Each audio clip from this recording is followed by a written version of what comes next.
The Sentinel's awakening.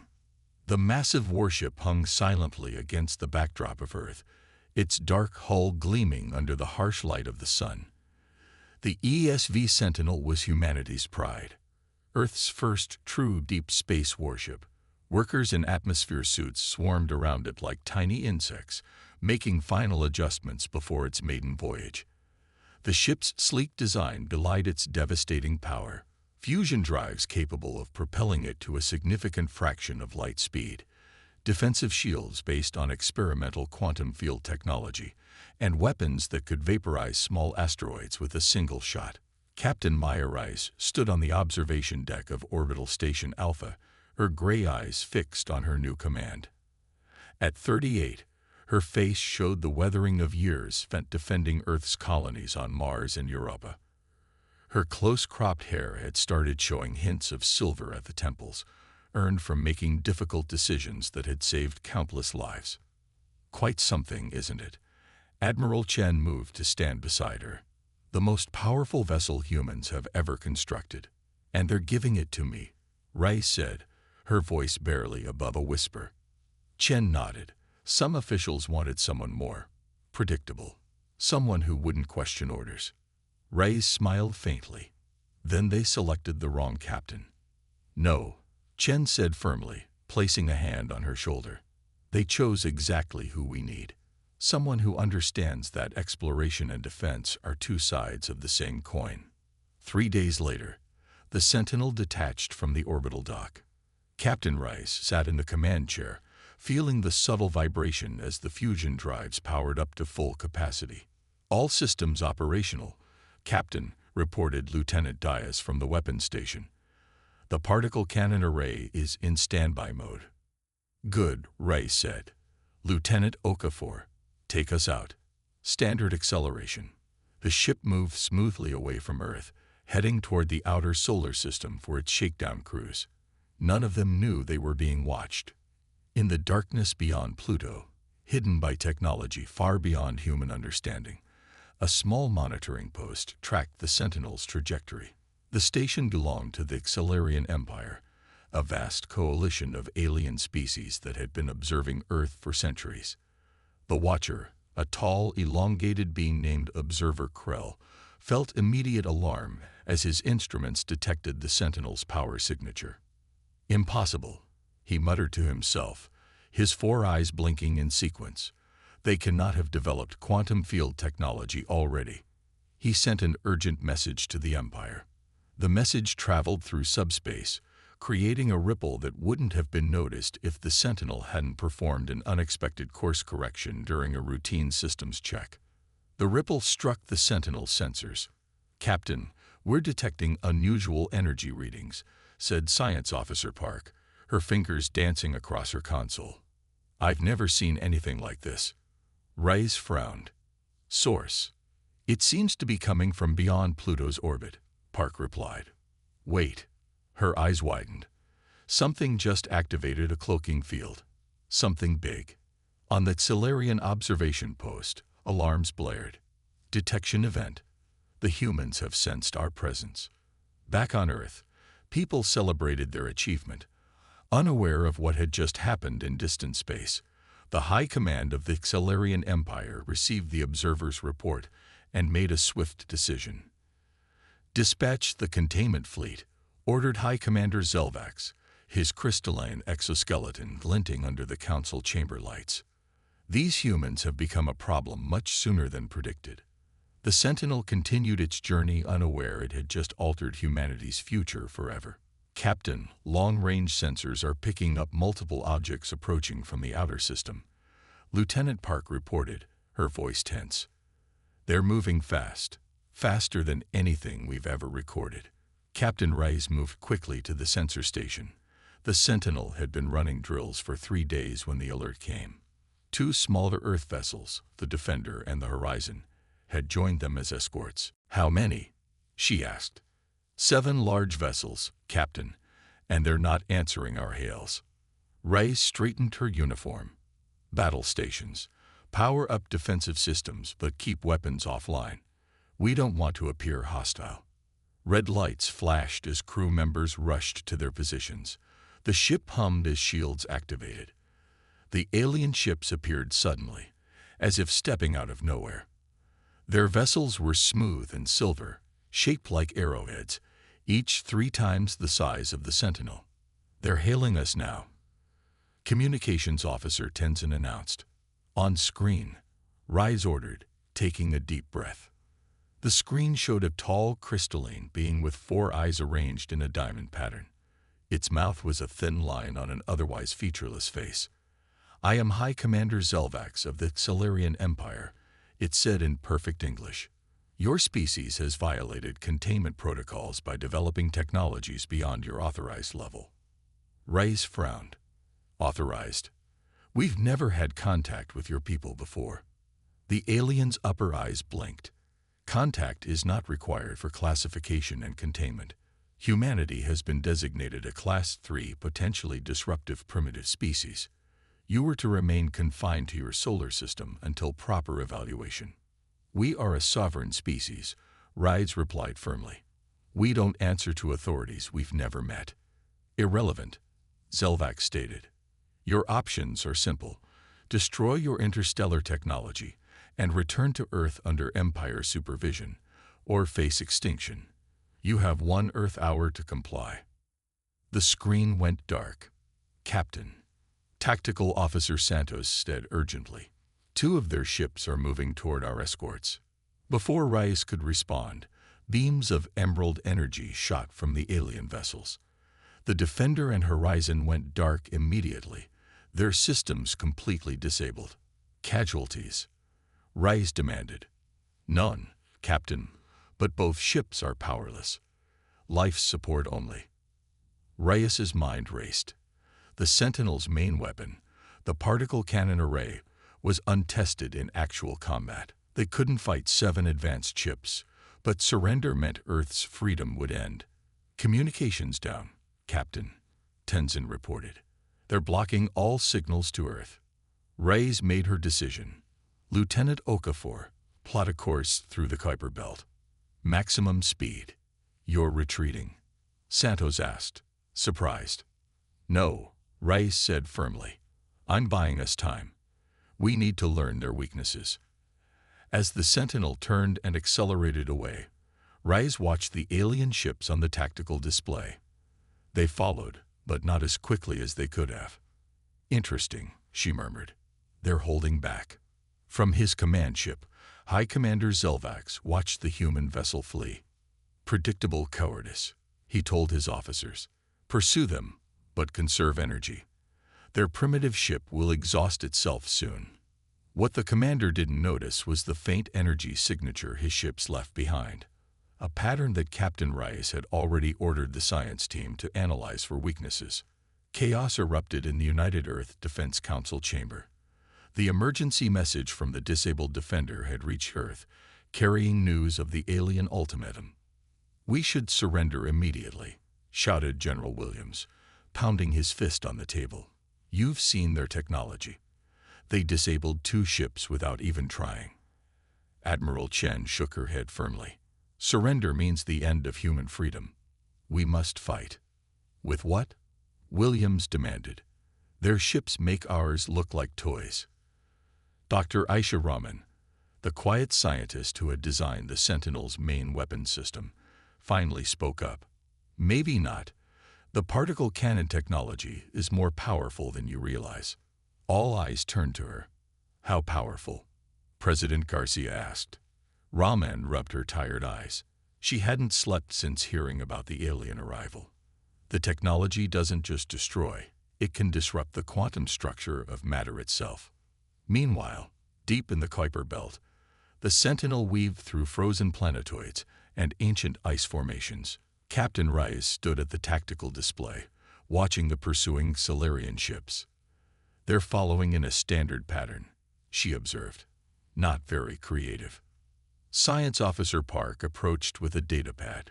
"Captain, we've analyzed their energy signatures. Their shields pulse at regular intervals. Every 4.7 seconds, there's a microsecond where they cycle power." Reyes's eyes lit up. "A weakness we could exploit." But we need our main weapon operational first. Status. Engineer Kovacs says the particle array needs 1 more hour for full calibration, Park replied. Rice nodded. Then we'll give her 1 hour. Lieutenant Okafor, take us deeper into the debris field. Back on Earth, Dr. Raman stood in her laboratory, surrounded by holograms showing complex equations. She pointed to one particular simulation. The particle field doesn't just disrupt matter, she explained to the gathered military leaders. It disrupts the quantum field itself. In theory, with the right modifications, it could create temporary disruptions in the alien shield technology. Admiral Chen looked hopeful. Can you contact the Sentinel to tell them this? Raman's face fell. No, the aliens are blocking all communications, but Captain Rice is brilliant. She might figure it out herself. In the cold reaches of the outer solar system, the Sentinel suddenly changed course, diving toward a massive ice formation. The move caught the Excelarians by surprise. What are they doing? Zelvax demanded as he watched from his command ship. His tactical officer looked confused. They appear to be hiding. Foolish. Nothing can hide from our sensors. But he was wrong. The unique mineral composition of the ice was interfering with Silarian scanners, giving the Sentinel precious time. Inside the human ship, Engineer Kovacs worked frantically on the particle array. Almost there, Captain, she reported. But I discovered something strange about the field effects. It's not just affecting physical matter. Meaning? Rice asked. Kovacs looked up, her expression a mix of fear and excitement. It's affecting quantum fields themselves, like the ones their shields must use. They found us. Lieutenant Santos called out as alarms blared across the Sentinel's bridge. 3 Xelarian ships closing fast. Captain Rice straightened in her command chair. Set course for Saturn. Maximum speed. The ship shot forward, leaving the Kuiper belt behind. The ringed planet was their only hope now. Saturn's moons had research outposts with powerful communication arrays that might be able to punch through the alien jamming. Send a coded message to Titan Outpost, Rice ordered. Tell them we're coming and we're bringing trouble. As they raced towards Saturn, Engineer Kovacs approached Rice. Captain, the particle array is ready, but we've never fired it in combat. I can't promise it will work as expected. Rice nodded grimly. It has to work. We're out of options. Saturn grew larger on the view screen. The Titan research station's defense ships, little more than armed shuttles, were already moving to meet them. Outpost Commander Singh is hailing us, Tenzin reported. The screen showed a stern-faced woman in a Titan defense uniform. Captain Rice, we've received your message. My people are ready to help, but we're not equipped for this. I know, Rice replied. But we need to draw some of their ships away from Earth. If we can defeat even a few Xelarian ships, it might make them reconsider their ultimatum. Singh nodded. We'll do what we can. We've prepared a surprise for them. The Xelarian ships appeared from behind Titan, Saturn's largest moon. They moved with deadly purpose toward the Sentinel. Diversion teams launch now, Singh ordered. Suddenly, dozens of small mining vessels burst from Titan's surface. They weren't warships, but mining lasers could still cause damage.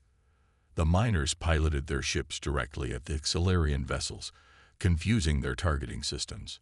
They're buying us time, Rice said. Lieutenant Diaz, charge the particle array. Target the lead ship. The Sentinel's main weapon hummed to life. Energy gathered at the front of the ship, creating a visible distortion in space. Firing in 3, 2, 1. Diaz counted down. A beam of concentrated energy shot from the Sentinel.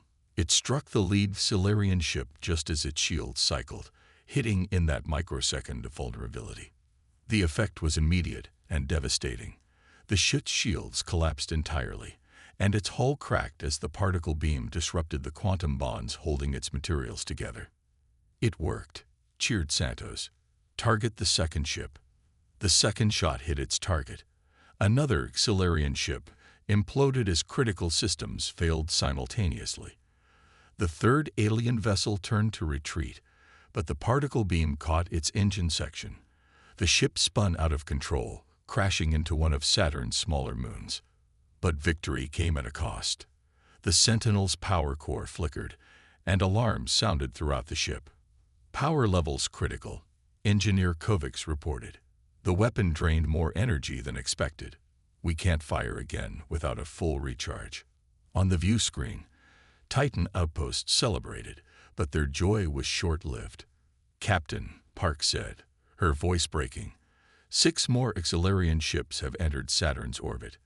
They're targeting Titan directly. Rise made the hardest decision of her life.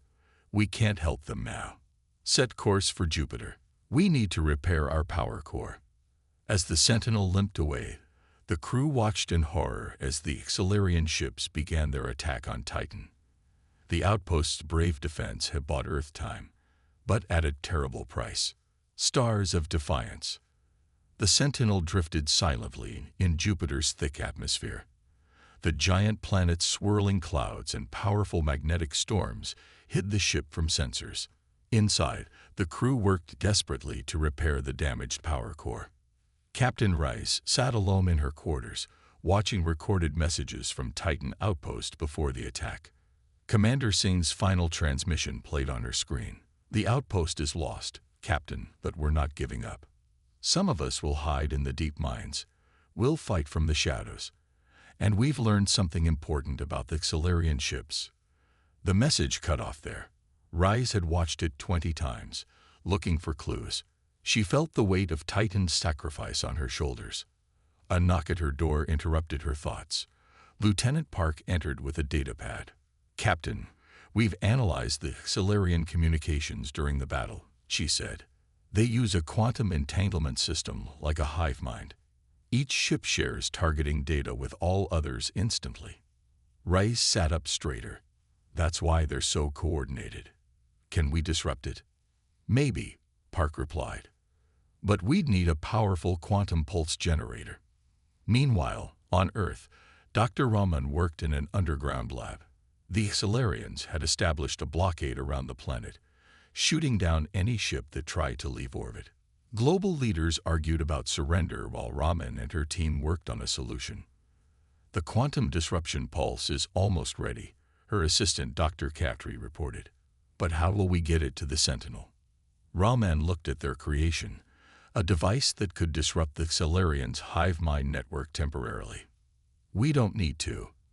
If we can boost the signal enough, they can receive it anywhere in the solar system. Back on the Sentinel, Engineer Kovacs reported to Captain Rice. Power core repairs are at 80%, Captain. We can move, but the particle array is still offline. Rice nodded. We don't need weapons yet. We need information. Set course for the asteroid belt. Minimum power signature. The Sentinel slipped away from Jupiter, staying on the far side from the Xelarian blockade. As they approached the asteroid belt, Rise addressed the crew. I know you're all afraid, she said, her voice carried throughout the ship. I am too. But we've seen that the Xelarians aren't invincible. They have weaknesses, just like us. And now we need to find more of them. In the asteroid belt, the Sentinel hid among the tumbling rocks. Rise had ordered all non-essential systems shut down to minimize their energy signature. Only passive sensors remained active, gathering data on Xelarian ship movements. Captain, I think I've found something, Park said, excitement in her voice. The Xelarians are avoiding certain regions of the belt, areas with high concentrations of magnetite and other ferromagnetic materials. They're sensitive to magnetic fields. Rise asked. Not just sensitive. It seems to interfere with their sensors and possibly their shield technology. A slow smile spread across Rice's face. Then we have our next move. We need to get that information to Earth. On Earth, the Xelarian ultimatum deadline approached. In the underground lab, Raman worked frantically when her equipment suddenly picked up a faint signal. It's the Sentinel, she exclaimed.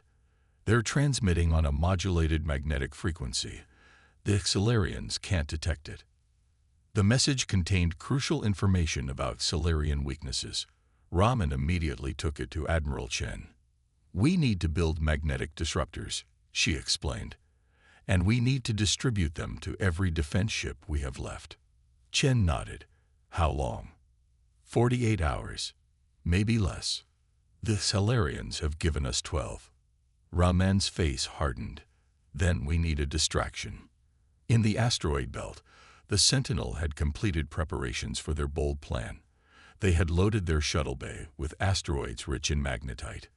"This is either brilliant or suicide," muttered Engineer Kovacs.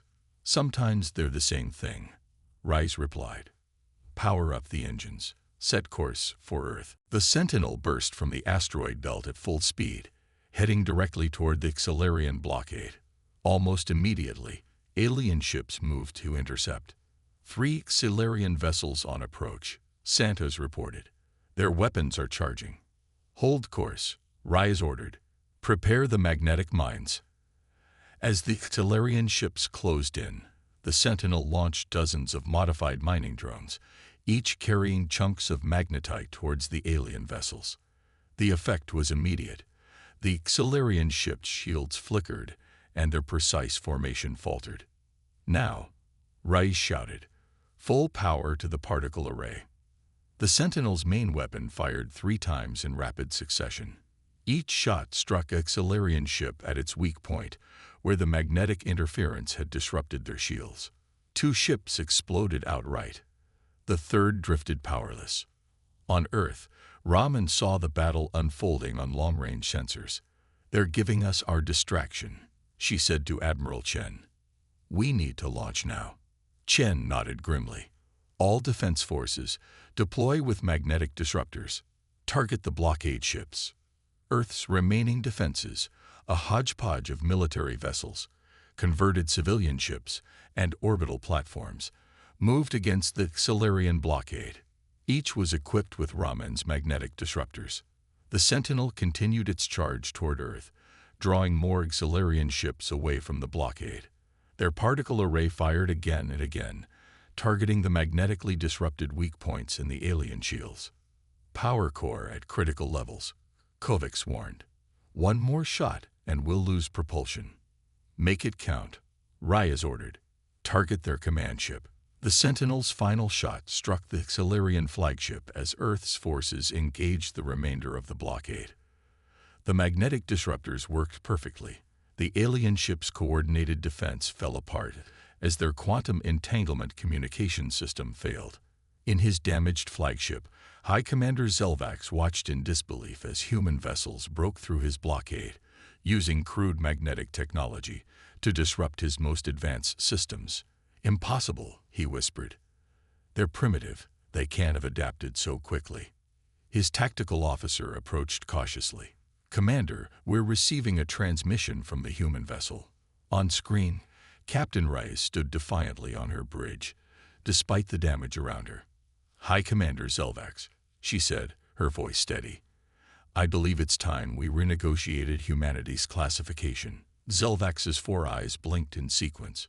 "Your species has shown unexpected adaptability." "We call it survival," Rice replied. "Here are our terms. The Solarian Empire will withdraw from the Sol system. You will acknowledge humanity as a sovereign species with all accompanying rights under whatever interstellar laws you recognize." "And if we refuse?" Zelvax asked. Rice smiled thinly. "Then we'll demonstrate more of our unexpected adaptability. Your choice."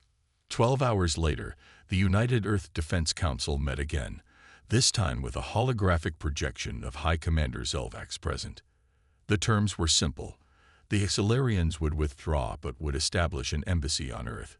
Humanity would be reclassified as a Class II emerging intelligence, with restricted access to certain regions of space, but freedom within their own system. "It's not perfect," Admiral Chen said to Reyes after the meeting. "But it's a beginning." Reyes nodded, watching through the viewport as Solarian ships departed Earth orbit. "They'll be back," she said quietly. "And next time, they'll be better prepared." "So will we," Chen replied. "The Sentinel was just the first. We're already designing the next generation of ships based on what we've learned. Rice smiled faintly. Taking our place among the stars won't be easy. The best things never are, Chen said. But together, we'll light the dark between worlds. As the Sentinel underwent repairs in Earth orbit, Captain Rice stood on the observation deck once more, looking out at the stars. They seemed different now, no longer just distant points of light, but destinations, challenges, promises. Humanity had faced its first trial among the stars and survived. They had much to learn, many adaptations to make, but they had proven one thing beyond doubt. Earth would not go quietly into the night. They would fight. They would innovate. They would persist. And the stars would never be the same.